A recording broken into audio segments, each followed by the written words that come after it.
Welcome to Nintendo Ninja News. This is episode number 8, and I'm your host, Chris Tysis. And today we are looking at two of the microtransaction games that Nintendo has released in the past couple months. And it's Pokemon Shuffle versus Pokemon Rumble World. It's the Shufflers versus the Rumblers. And these games were released as basically testing the waters for microtransaction games for the 3DS, and obviously their partnership with DNA for smartphone games that they will be making later on in this year or into 2016. And what's been interesting is how a lot of my friends have been playing these two games and the different areas of it. And I guess we'll go through a rundown of each of these games as I'm looking at my 3DS currently to see some ideas that I can say. So Pokemon Shuffle has probably been by far the most popular one of the two, and there's a few reasons why. It very much plays like Candy Crush game, lots of different Pokemon to catch, one by one. You have hearts that you use up one by one to use. Then you also have the coins where you can have added sort of power-ups and different things that you can do with that.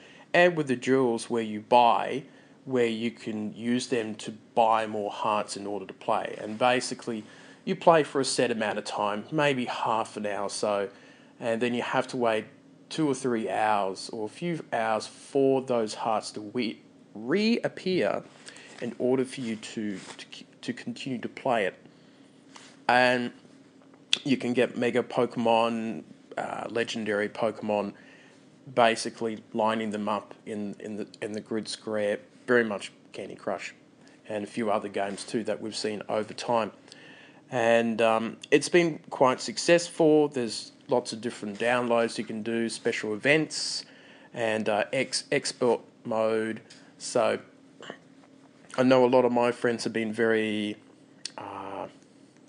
happy and enjoying playing that game. I've played it for a few times, a few hours at a time. I do enjoy the sort of quick games of it, and it's been really interesting sort of going through that. And I think it definitely feeds on the whole gotta catch them all sort of addictive nature of it, but it really depends on the type of gamer you are. It might not appeal to the mainstream Pokemon fans who are mostly interested in battling them or EV training and all that sort of thing. So this sort of thing may not appeal to them. Now looking at Pokemon Rumble World, and that's played a little differently. It's a bit of a button mashing game in terms of collecting Pokemon too. You go off as different Pokemon, fighting, battling them all. You have a king who you are sort of serving and looking after, and all these sort of things, clearing battles and getting objects and using super effective moves, obviously, with the Pokemon that you use. So electric versus water, it will be super effective when you're attacking. And that's sort of how the game plays. I'm not too sure what this game is related to, if it's similar to something else. So I'm a little untoo sure about that. So they have jewels too. You have a number of them that you get, I believe, over time.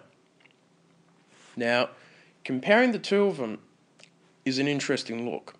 And because comparing them is an interesting thing, what I've noticed with the more dedicated gamers and hardcore gamers, not your casual gamers on your mobile phones, is that I've noticed in my group of friends that they are more willing to be patient and wait to catch Pokemon without paying for jewels and hearts in the game.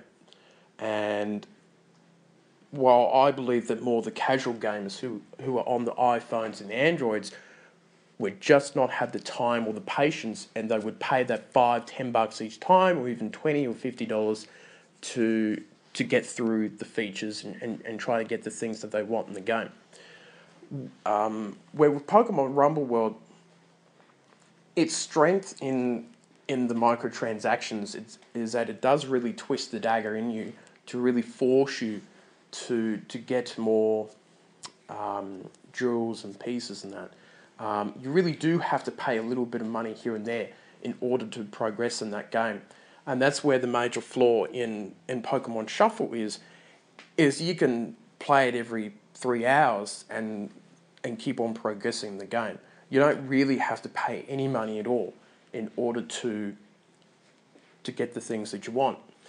Obviously, the game does become harder over time, but that's one of the major flaws. I mean, Nintendo wants you to pay money in Pokemon Shuffle, but a lot of people are not doing that. They're taking their time. They're being a bit more patient with the game. They're figuring out different ways to get around it.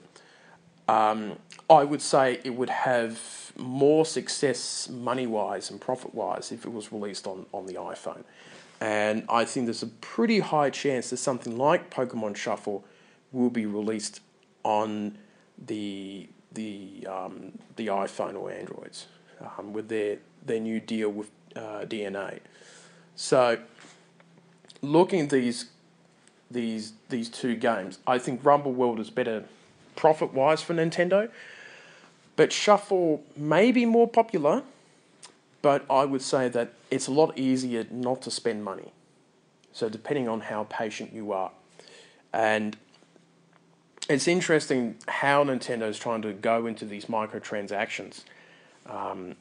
They've been testing the waters, and these are two examples of what they're trying to do. And I think with download content, they've been doing okay. New Super Mario Brothers on the 3DS was okay with its download content. Obviously, I think the best example was Mario Kart 8, 16 new tracks, a host of different new vehicles and characters for only $16 Australian price. And that's probably the best download content for value that you'll get on probably any of the current consoles that we have.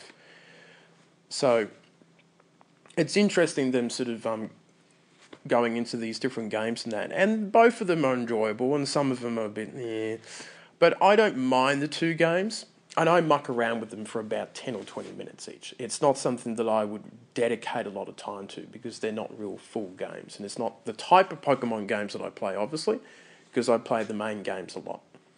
So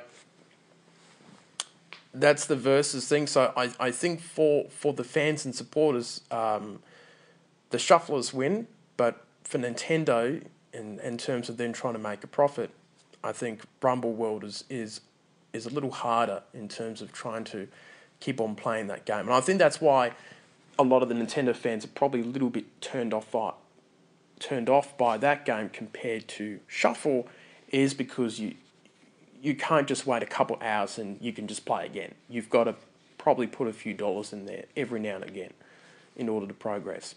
So that's them comparing it. And that is all that I have for this episode. But we will see you next time. And I believe next time we're going to be talking about vintage consoles. So stay tuned for that one. And I'll see you later on.